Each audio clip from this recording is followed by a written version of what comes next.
ओम शांति। 18 अगस्त 2026 बाबा के महावाक्य। मीठे बच्चे, सुनी सुनाई बातों पर विश्वास नहीं करो।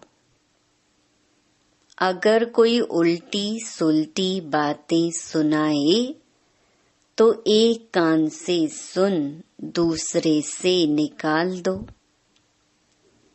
प्रश्न: जो बच्चे ज्ञान की खुशी में रहते हैं उनकी निशानी क्या होगी?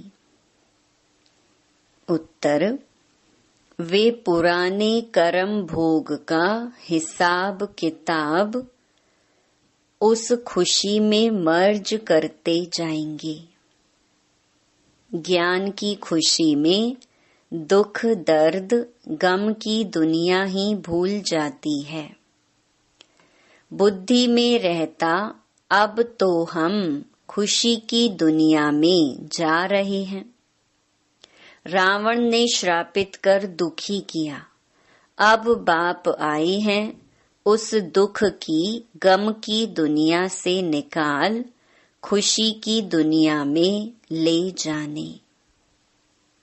गीत: तुम्हें पाके हमने जहान पा लिया।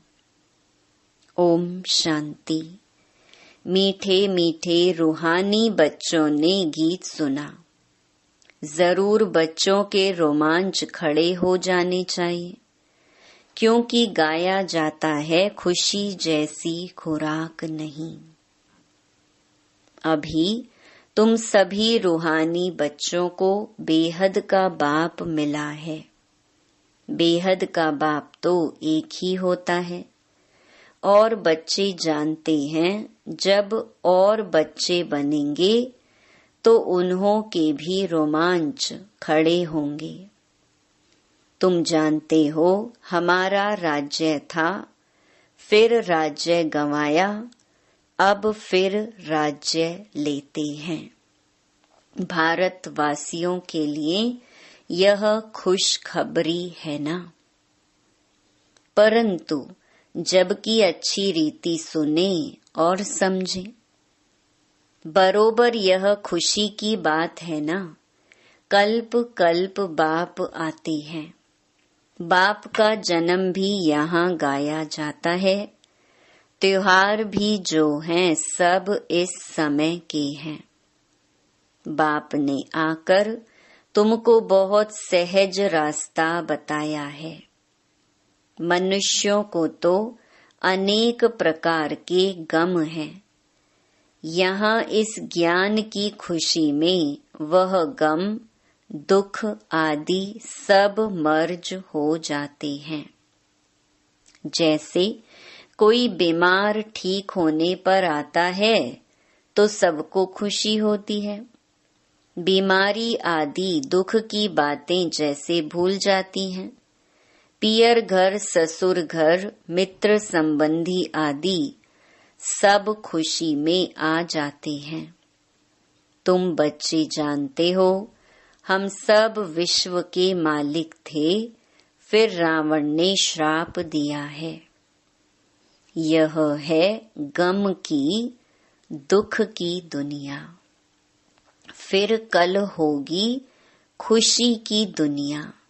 खुशी की दुनिया याद रहने से गम दुख आदि सब भूल जाने चाहिए। यह है तमो प्रधान दुनिया। भिन्न भिन्न प्रकार का कर्म भोग है। अबलाओं पर भी कितने अत्याचार होते हैं। अनेक प्रकार के विघ्न आते हैं। यह विघ्नों के कर्म भोग के दिन बाकी थोड़ा समय है।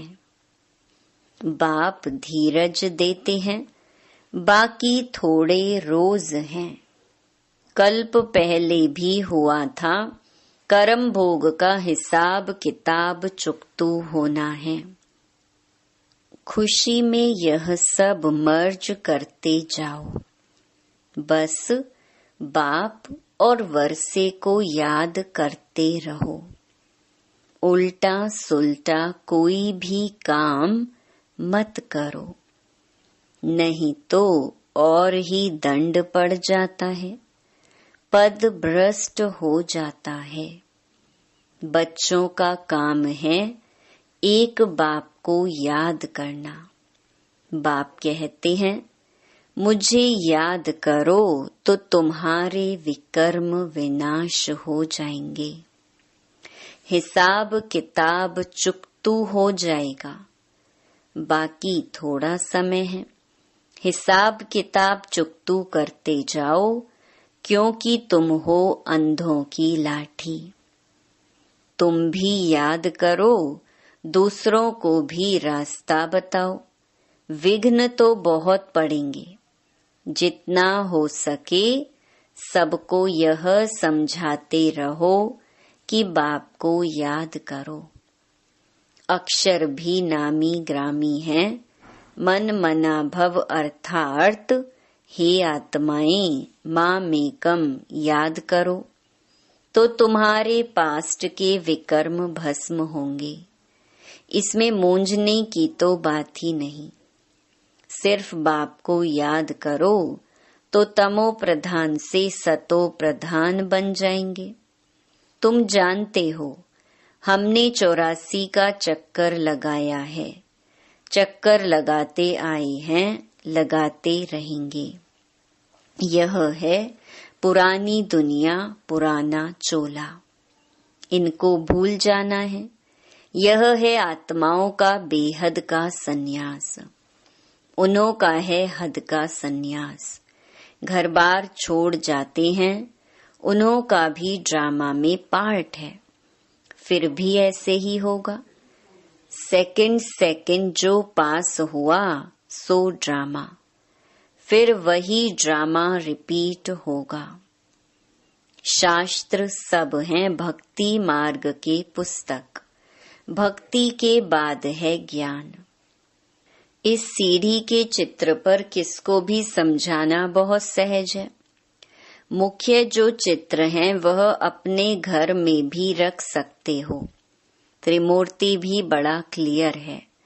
ऊपर में शिव भी है, ब्रह्मा विष्णु शंकर भी हैं, सूक्ष्म वतनवासी, फिर ऊंच ते ऊंच है भगवान।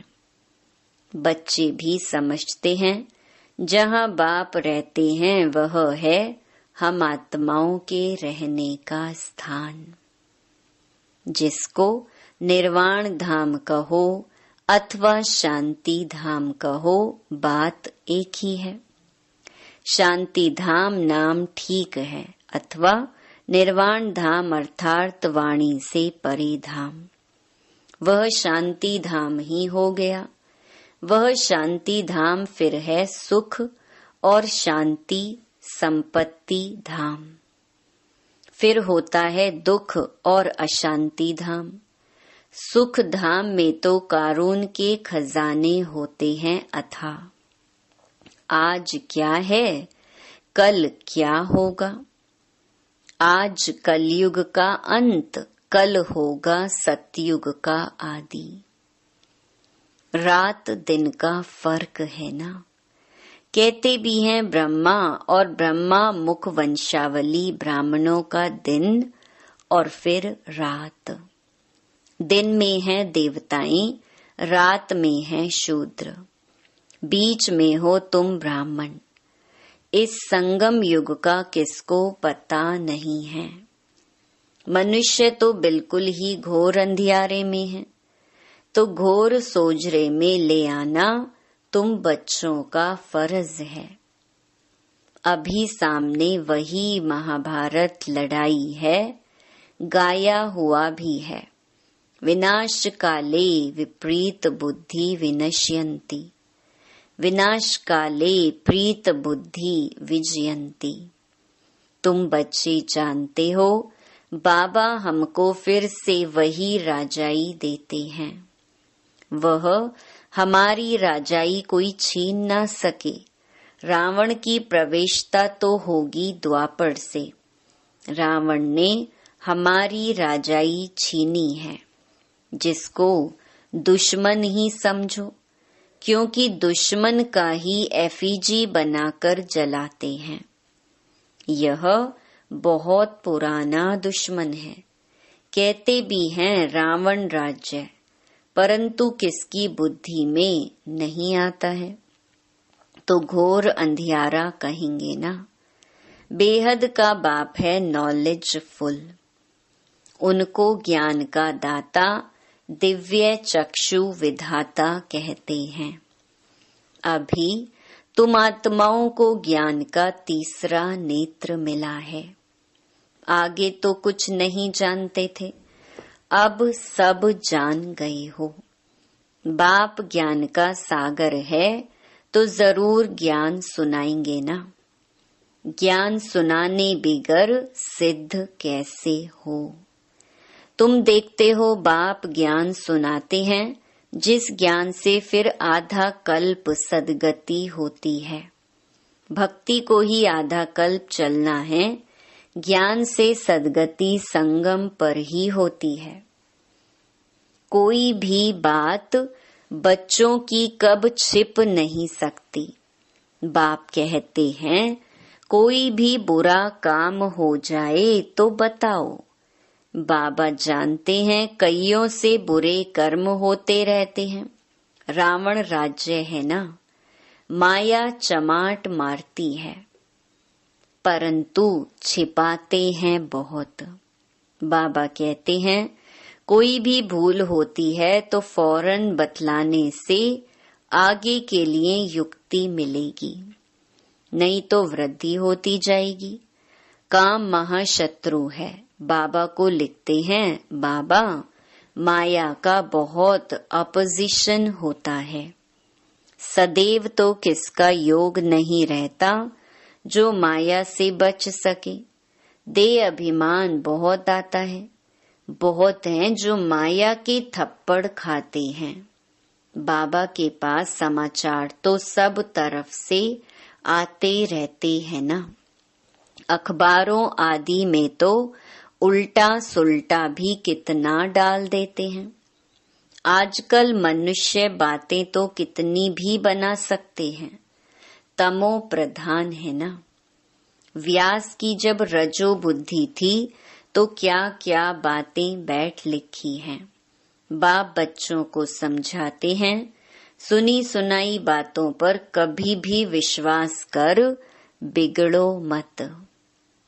फलाने ने ऐसे कहा, यह किया, माथा ही फिर जाता है। समझते नहीं तमो प्रधान दुनिया है। माया गिराने की कोशिश करेगी। कोई भी झूठ मूठ बातें सुनाए तो एक कान से सुन दूसरे से निकाल दो। औरों को भी यही पैगाम देते रहो। बाप कहते हैं मैं पैगाम ले आता हूँ। अब हे आत्माएं श्रीमत पर चलो, हमारा पैगाम सुनो। सिर्फ माँ में कम याद करो। जो याद करेंगे वह अपना ही कल्याण करेंगे। याद आत्मा को करना है, भूली भी आत्मा है। अब बाप की श्रीमत मिलती है, इसमें आशीर्वाद व रहम आदि कुछ भी नहीं मांगना है। सिर्फ बाप को याद करना है और कोई बात पूछने करने की भी दरकार नहीं है। सृष्टि का चक्र कैसे फिरता है यह तो सुना। इसमें खिटखिट की कोई बात नहीं। घोर अंधियारे में ही बाप आते हैं, इसलिए शिवरात्रि मनाते हैं। श्री कृष्ण का भी जन्म रात्रि को मनाते हैं। खीर पूरी आदि मंदिरों में बनती हैं रात को। अब शिव के लिए क्या बनाएंगे? वह तो है निराकार।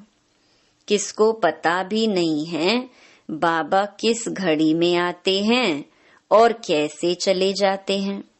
सदैव तो सवारी नहीं करते हैं, आएंगे और चले जाएंगे।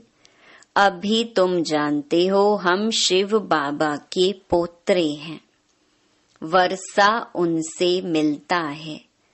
ब्रह्मा को भी वर्षा उनसे मिलता है। यह तो मनुष्य है ना। सदगति में पहला नंबर है यह श्री कृष्ण। यह सबको प्यारा है, क्योंकि सतो प्रधान बाल अवस्था है ना। थोड़ा बड़ा होता है तो उनको सतो कहा जाता है, फिर रजो तमो। श्री कृष्ण राधे ही फिर लक्ष्मी नारायण बनते हैं।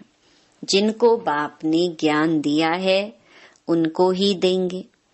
भारत में ही देवी देवता होकर गए हैं, तो मंदिर भी भारत में बहुत हैं। क्रिश्चियन की चर्च में क्राइस्ट ही क्राइस्ट देखेंगे। देवताओं के कितने ढेर मंदिर हैं। बाप आए हैं हमको मनुष्य से देवता बनाने, अथवा भारत को स्वर्ग बनाने। हम बाप को याद कर पावन बन रहे हैं। बाप के साथ हम भी भारत को स्वर्ग बना रहे हैं। जैसे हम बाप के साथ आए हैं। भक्ति मार्ग में देवताओं के मंदिर मूर्तियों आदि पर कितना खर्चा कर बनाते हैं। उत्पत्ति कर, पालना कर, फिर विनाश कर देते। 9 रोज के अंदर ही डुबो देते हैं। बहुत उनमें प्रेम होता है। नवरात्रि कलकत्ते में बहुत मनाते हैं। इन सब बातों पर अभी वंडर लगता है। आगे तो हम भी पाठधारी थे, करोड़ों रुपया खर्च करते हैं। कितनी अंधश्रद्धा है। रामायण से कितना प्यार होता है। बातें सुनकर आंखों में आंसू बहा देते हैं। ये सब है भक्ति मार्ग। इससे फायदा कुछ नहीं। बाबा अब हमको कितना समझदार बनाते हैं। तो यह सब सुनकर यहाँ का यहाँ भूल ना जाओ। सब बातें याद करो। पूरा रिफ्रेश होकर जाओ। अपने को आत्मा समझ, देह सहित जो कुछ देखते हो सब भूल जाओ। यह सब कब्रिस्तान है। दिल्ली में बिरला मंदिर में लिखा हुआ है भारत परिस्तान था, जो धर्मराज ने स्थापन किया था। अभी तुम बच्चे जानते हो यह दुनिया कब्रिस्तान बननी है। बाप कहते हैं सब काम चिता पर बैठ एकदम जल मरे हैं। क्रोध चिता नहीं कही जाती, काम चिता कहा जाता है। उसमें भी हल्का नशा, सेमी नशा भी होता है। बच्चों को ही बाप बैठकर समझाते हैं। घर में अगर कोई कपूत बच्चा होगा तो कहेंगे ना, यह क्या बाप की आबरू गंवाते हो। बाप की इज्जत जाती है ना। बेहद का बाप भी कहते हैं तुम काला मुंह करते हो तो ब्राह्मण कुलभूषण जो देवता बनते हैं उनका नाम बदनाम करते हो। तुम बच्चे जानते हो हम पवित्रता की ताकत से ही भारत को फिर से श्रेष्ठाचारी देवता बनाते हैं। तुम्हारे लिए तो जैसे कॉमन बात है। देखते हो महाभारत लड़ाई भी खड़ी है। इनसे ही स्वर्ग के गेट खुलते हैं। शास्त्रों में महाभारत लड़ाई तो दिखाई है, उसके बाद क्या हुआ यह दिखाया नहीं है। कह देते हैं प्रलय हो गई। अब श्री कृष्ण का एक तरफ तो माता के गर्भ से जन्म दिखाया है और दूसरे तरफ फिर कहते हैं कि पीपल के पत्ते पर अंगूठा चूसता आया। कुछ भी समझते नहीं। वहां तो गर्भ महल में रहते हैं बड़े विश्राम से। बाकी सागर में थोड़े ही पत्ते पर हो सकता, यह तो इम्पॉसिबल है। तो यह सब ड्रामा बना हुआ है जिसको तुम जानते हो। कल्प कल्प ऐसे होता ही है। अब बच्चों को अपना कल्याण करना है, और दूसरों का भी कल्याण करना है। मूल बात है यह। बाप तो स्वर्ग का रचयिता है, उसको कहा ही जाता है हेवनली गॉड फादर। तो फिर हम बच्चे स्वर्ग के मालिक होने चाहिए ना। शिव जयंती भी भारत में ही मनाते हैं, तो जरूर भारत को कुछ दिया होगा। अभी तुमको स्वर्ग की बादशाही दे रहे हैं ना। बाप है ही सदगति दाता, ज्ञान का सागर, नॉलेज बाप ही आकर देते हैं। अभी बाप तुमको नॉलेज दे रहे हैं, 5000 वर्ष बाद फिर यहाँ ही आएंगे। बच्चों को निश्चय है जो जो इस ब्राह्मण कुल के होंगे वह आते जाएंगे। अच्छा, मीठे मीठे सिकिलधे बच्चों प्रति मात पिता बाप दादा का याद प्यार और गुड मॉर्निंग। रूहानी बाप की रूहानी बच्चों को नमस्ते। धारणा के लिए मुख्य सार। पहला, श्रीमत पर अपना और दूसरों का कल्याण करना है। कोई कुछ झूठी बात सुनाए तो सुनी अनसुनी कर देना है, उस पर बिगड़ना नहीं है। दूसरा, कभी भी देवता बनने वाले ब्राह्मण कुल भूषणों का नाम बदनाम ना हो, इसका ध्यान रखना है। कोई उल्टा कर्म कभी नहीं करना है। पिछले हिसाब किताब चुकतू करने हैं। वरदान, नशे और निशाने की स्मृति से सर्व कर्मेंद्रियों को ऑर्डर प्रमाण चलाने वाले ताज व तख्त नशीन भव। संगम युग पर बाप दादा द्वारा सभी बच्चों को ताज और तख्त प्राप्त होता है। प्योरिटी का भी ताज है तो जिम्मेवारियों का भी ताज है। अकाल तख्त भी है तो दिल तख्त नशीन भी हो। जब ऐसे डबल ताज और तख्त नशीन बनते हो तो नशा और निशाना स्वतः याद रहता है। फिर यह कर्मेंद्रियां जी हजूर करती हैं। जो ताज व तख्त छोड़ देते हैं उनका ऑर्डर कोई भी कारोबारी नहीं मानते। स्लोगन, कमजोर संकल्प ही प्रसन्न चित्त के बजाय प्रश्न चित्त बना देते हैं। यह व्यक्ति इशारे अपवित्रता के बीज को भी समाप्त कर संपूर्ण स्वच्छ पवित्र बनो। ईश्वरीय सेवा का बड़े से बड़ा पुण्य है पवित्रता का दान देना। पवित्र बनना और बनाना ही पुण्य आत्मा बनना है, क्योंकि किसी आत्मा को आत्मघात महापाप से छुड़ाते हो। अपवित्रता आत्मघात है, पवित्रता जियदान है। अच्छा, ओम शांति।